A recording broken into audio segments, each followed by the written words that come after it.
Hey guys, welcome back. It's Alex here, and today I'm going to be going over my 2020 NFL Draft running backs rankings list.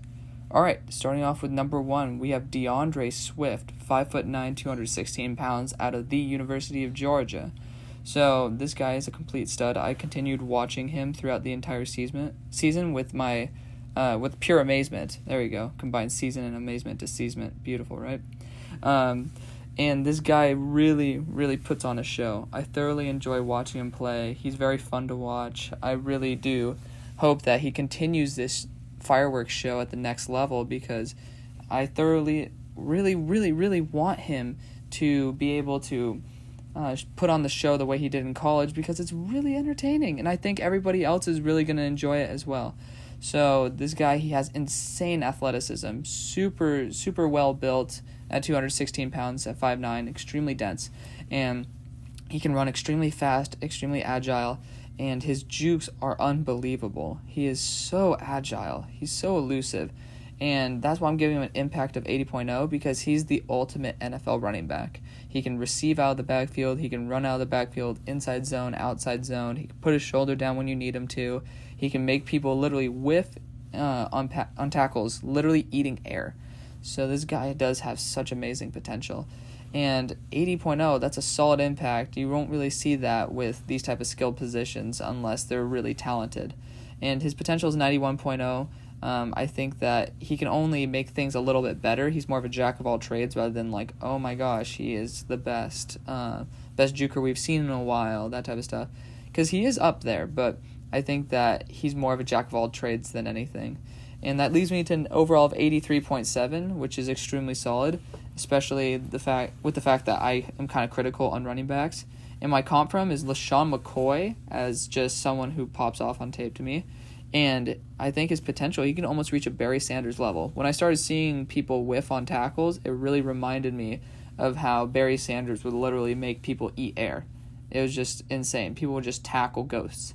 And I saw the way that he ran at Georgia, and I was like, this guy has a little bit of that to him. But obviously, the more realistic comparisons, LaShawn McCoy, extremely talented, can make people whiff as well. Very agile. But I think that DeAndre Swift has also that power aspect to him that these other two that I compared him to do not. So I'm giving him a late first, and you may say, you just talked this guy up as if he's the best, he's the next coming of Barry Sanders. Like, how can he be a late first? And that's just because in the NFL today, we just don't really value running backs as highly. They're not a crucial part of the offense the way they used to be, especially in the spread offense. And saying late first would be in any other draft, let's just say 5 years ago, somebody who could be taken top 15, top 10. So this guy really has a ton of talent, and I think he's going to the Dolphins. I'll say the Dolphins or the Bucks. I think the Bucks might be able to move up or trade back and get him, because obviously I don't think he's worth the Bucks pick at 14. But I think if the Bucks trade back, they can pick him up in the later part of the draft and then really add to that super weapon that they have on offense with Gronk. Now Gronk, you guys will be seeing a video on that sometime. Gronk, O.J. Howard, Cameron Brate, Godwin, and Edmonds, and then even Perriman, if he's still there. That just creates a juggernaut of an offense, and DeAndre Swift's kind of like that last piece along with the tackle. So I really think he's a stud. I think he deserves a late first-round pick, even in today's NFL. And I think that this guy's going to light it up in the NFL. I think he's solid. I think he's everything that people want and everything that every team needs. Okay, going on to number 2, we have J.K. Dobbins, 5'10", 216 out of the Ohio State University. This guy is a complete animal. I love watching him play. He's not really the guy who pops off on tape the way that a DeAndre Swift would, but he's super consistent.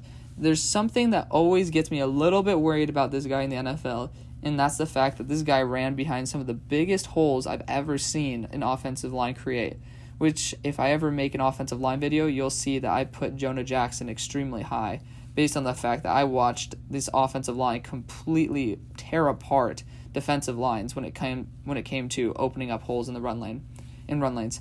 So this guy has a monster stiff arm. He's known for his insane stiff arm. JK all day. He's a complete freak. He's super strong. As you can see by the picture, the guy has monstrous legs. He can push the pile.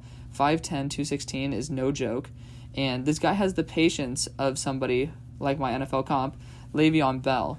So Le'Veon Bell came out extremely overweight and more of a power back. But I think J.K. Dobbins is a little bit more of the refined Le'Veon Bell. I think he's more of a modern Le'Veon Bell, to be honest, like not the insane talent that nobody could go up against the way he was on Pittsburgh Steelers.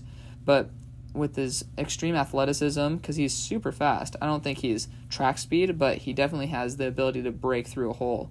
And his ball carrier vision, his patience, and then that nasty stiff arm, I think he's able to put a dent on some teams.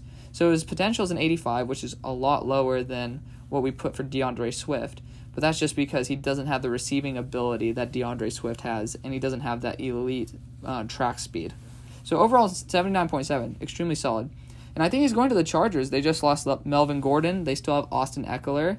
And then if they're going to be running with Tyrod Taylor or whatever quarterback they bring in, then they probably want a little bit of the speed aspect to the team. So have him be like a Mark Ingram type role at the moment, and have him be the power guy, and then have Austin Eckler be that pass catcher out of the backfield, and then you're good. Now, I know you can say, like, Le'Veon Bell was an extreme pass catcher, but he also had to develop that, and I think that J.K. could develop it, but he still doesn't have the athleticism that DeAndre Swift has.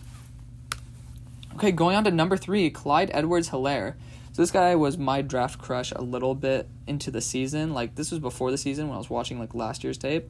I was seeing how this guy played, and I was like, CEH is actually catching my eye a little bit. I kind of like the way he plays. He bounces off people. He has some good balance, and he really is talented.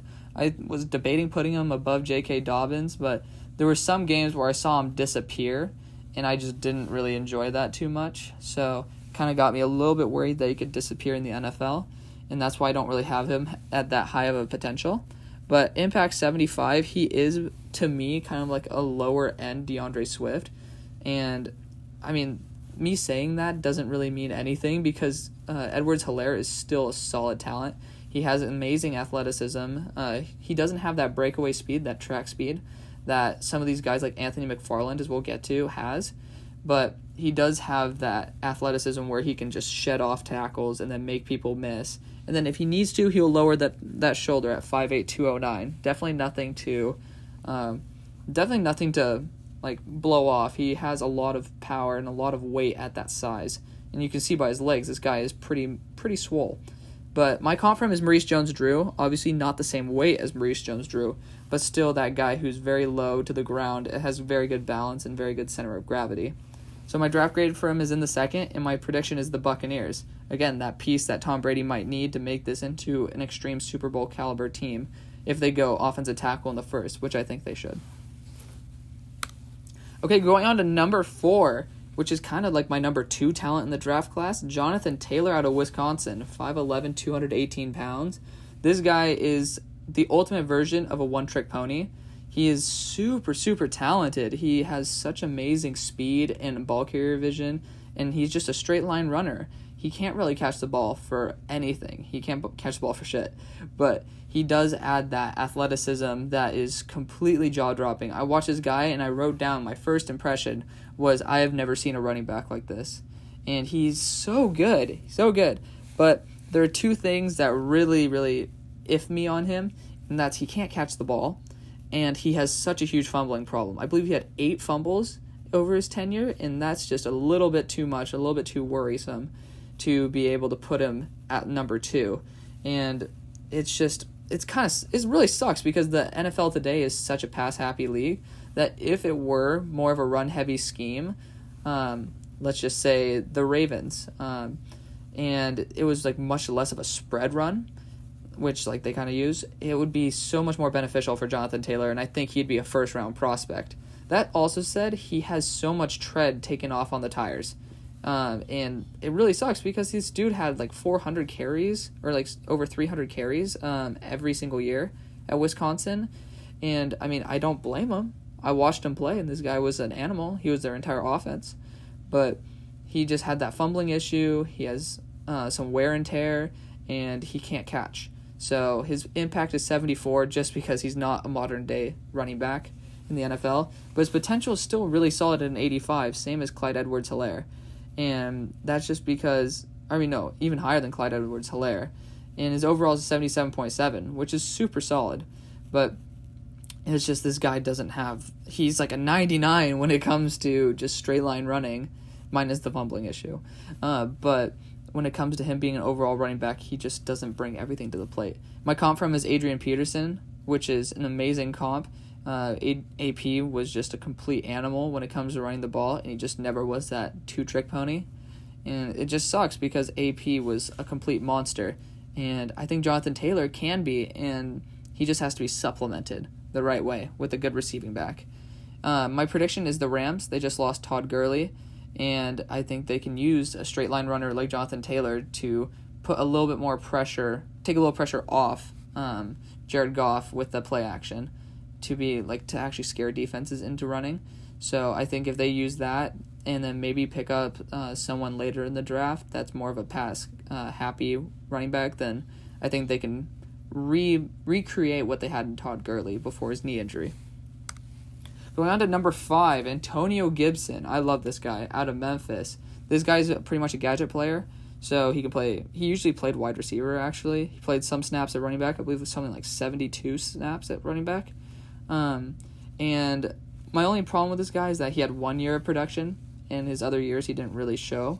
But, of course, they had Tony Pollard, they had Darrell Henderson, and they had a plethora of other running backs in there. So I don't really blame him for not getting too much of the credit when it comes to running. But he's a solid talent. He's super agile, super fast, really, really enjoyable to watch. And he pops off on tape. He has that insane speed. And I think that I can see his stiff arm, like you will see in the picture right now. He has a great stiff arm when it comes to being 6'2", 220. Like, you don't see too many guys at 6'2" with that type of speed. And being able to play running back, having the agility and the speed just to completely change the game. So my comp for him is Austin Eckler. Austin Eckler is quite a bit smaller than him when it comes to height, but I think this guy has that type of receiving back ability where it's kind of like a Darren Sproles, where you can just kick him out of the backfield and then let him go run a route and then hit him downfield for 50 yards if you need to. But he's kind of like a Weapon X where you can run him on an outside zone. I think that's his best scheme, just so he has more room to run. But that's also the Memphis strategy. You'll see with Darrell Henderson, he's much more of you'll find the gap and then just completely hit a home run. So Antonio Gibson, I think, is the same type of player as that, but has the catching ability of an Austin Eckler because he's wide receiver. And I think he's going in the early third, and I think he's going to the Chiefs, which would be a little bit scary if they add him to that complete gadget set of Tyreek Hill and then McCole Hardman and every other weapon that they have on that team with Sammy Watkins. And if they put this guy in the backfield, watch out. You won't even be able to tell what they're about to do. So, guy poses extreme threat and would make the Chiefs even more strongly Super Bowl favorites. Okay, going on to number 6, we have Zack Moss out of Utah, 5'9", 223 pounds. I love watching this guy. He's, I think, the second highest rating when it comes to breaking a tackle. I think he's like 45% of his carries he breaks a tackle, which is an insane feat, only beaten by Travis Etienne, which I wish he came out this year. I think he would be a first-round talent. He'd be number 1 on this list easily. But this guy, he has that wear on the tires, just like we saw with Jonathan Taylor, but he has a little bit more of a receiving back aspect to him and a lot less of the running back aspect. So I gave him the same impact as Jonathan Taylor just because he can act as a receiving back and he has that ability to make people miss. And he's 5'9", 223. This guy is very, very, very dense. He has a very low center of gravity, so he's able to shred off tackles like it's no one's business. And his potential is an 82. It's still pretty high. I mean, I would not brush this guy off. I think he's a third-round talent. I wouldn't be mad at all if the Steelers picked this guy up, but I don't have him obviously going there right now. And I give him overall 76.7, which is just 2 times the impact plus the potential over 3. I think this guy's a solid talent, someone who could be a number 2 running back. I don't know if he has the potential to be a number 1, especially with the tread on the tires. But if he gets there, why not? He has so much talent, and he's able to make people miss like it's no one's business. My comp from was David Montgomery. We saw this last year, somebody who was about his size and about his height, and was able to make a ton of people miss. And I think they both lack that extreme track speed the way that we'll see an Anthony McFarland does. But if this guy's able to have an offensive line that can hold a block for him, and then he can meet the secondary and just make one guy miss, that's home run hitter every single time. So I hope he goes to a team with a very good offensive line. If he doesn't, it's going to be a shame. I would really hope that he can maximize his talents, but obviously the draft's for a reason. I give him a third-round draft grade, and I think he's going to the Jaguars. So you have Leonard Fournette there. You have your big bruiser. So get your guy who's your elusive back, someone who can catch the ball out of the backfield and make people miss. All right, going on to number 7, we have Cam Akers, 5'11", 212 out of Florida State. Number 1 running back coming out of high school. This guy had a ton of talent, lots of raw talent, but never really showed it on the field, which is kind of scary. This guy has so much potential talent, and it's really sad to see that he didn't get to fully use it at Florida State, but I think it's in there. That's why you see that he has a potential that is 11 points higher than his impact. So 70 impact just because we saw at Florida State he wasn't the type of guy he really should have been, but he has that amazing speed, and he's able to make people miss. So I think he has it in him to be a number 2 running back on a team, and if you really you go to the right team, you can be a number 1, but I just don't really see it in Cam Akers the way a lot of people do. But I think that he has the potential to be a steal of the draft. He had that talent coming out of high school. I think if he goes to the right scheme, he can bring it out in the NFL. So my comp for him is Joe Mixon, someone who has that speed, that one-cut style running back, can put the shoulder down if he wants to, but finds that hole and just goes up it. So my draft grade is early 5th, and he's going to the Steelers in my opinion. So it's somebody who, interdivisional Joe Mixon, somebody who can really work at that speed aspect that James Conner really lacks. And quick side note, I honestly hope that the Steelers do not re-sign James Conner when his contract's up. It's a great story that he has, but he really doesn't produce the way he should, especially the way for a starting running back. I think if Cam Akers goes in there, he's pushing for a starting job on the Steelers, if I'm going to be 100% honest. And if that's an early 5th draft pick, why not, right? All right, going on to number 8, LaMichael Pirine out of the University of Florida. I don't even understand what I was doing there. The Gators. So I watched this guy play. I love watching him play over the past couple years. This guy has a really good balance, and I think that he can just shred off tackles like it's no one's business. However, I saw him play against high-level competition like LSU, and I didn't really see much when it came to him actually competing against the top-level talent. So I really wanted to put him higher because he's kind of a draft crush of mine, but I can't. I really can't. So I'm giving him an impact of 72 and a potential of 78. I think he offers a guy who can... He offers a running back who can really do it all. He can catch out of the backfield, he can run, but just really not at that high of a level. And his potential, if he gets more receiving ability and gets a good enough offensive line, then he'd be perfectly fine.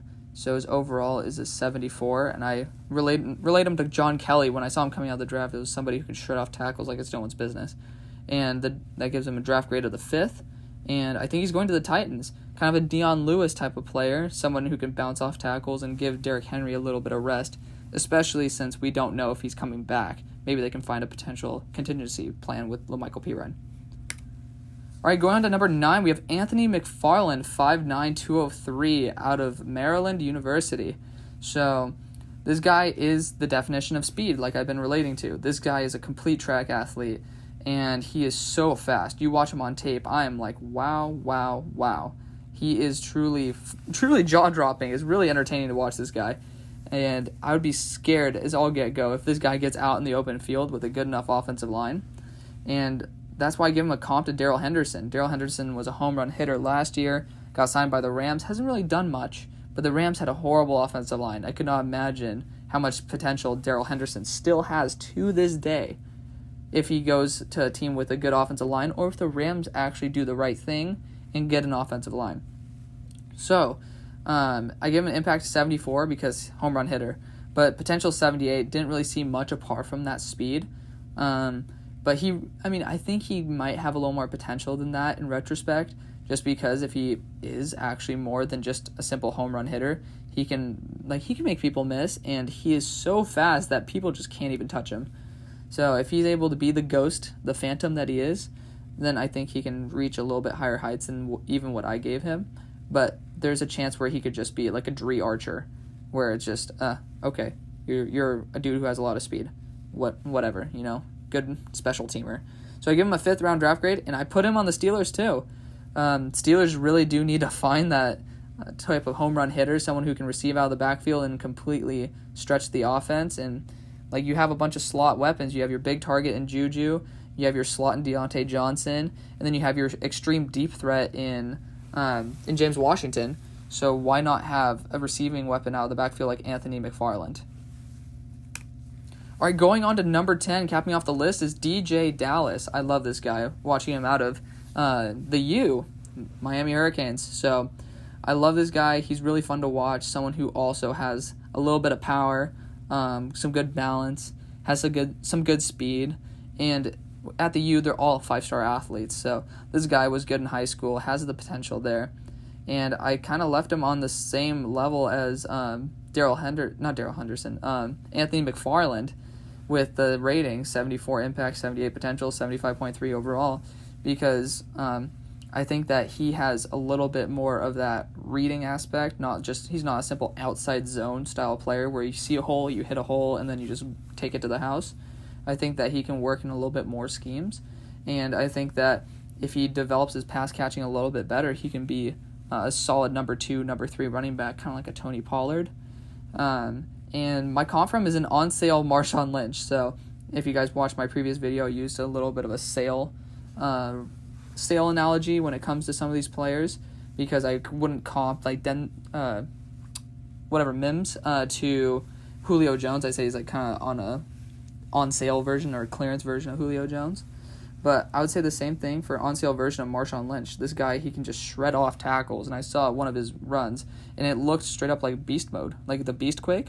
And I was like, wow, okay, if that's something he can get up to, that's pretty solid. But again, in the NFL today, it's not too highly valued. So I said an early 6th round draft grade, and his projection is the 49ers. They have all these speed elusive guys. I think they might need a little bit more of a bruiser, even though they have Jerick McKinnon. I think this is the last year of his deal. So why not take a pot shot at somebody who can have extremely high potential for being a backup on your team? Okay, guys, well, that was my video. Thank you guys for watching. I hope to see you guys next time. Let me know what you think. Leave a like, comment, subscribe, and I won't hold you here any longer, so have a good one.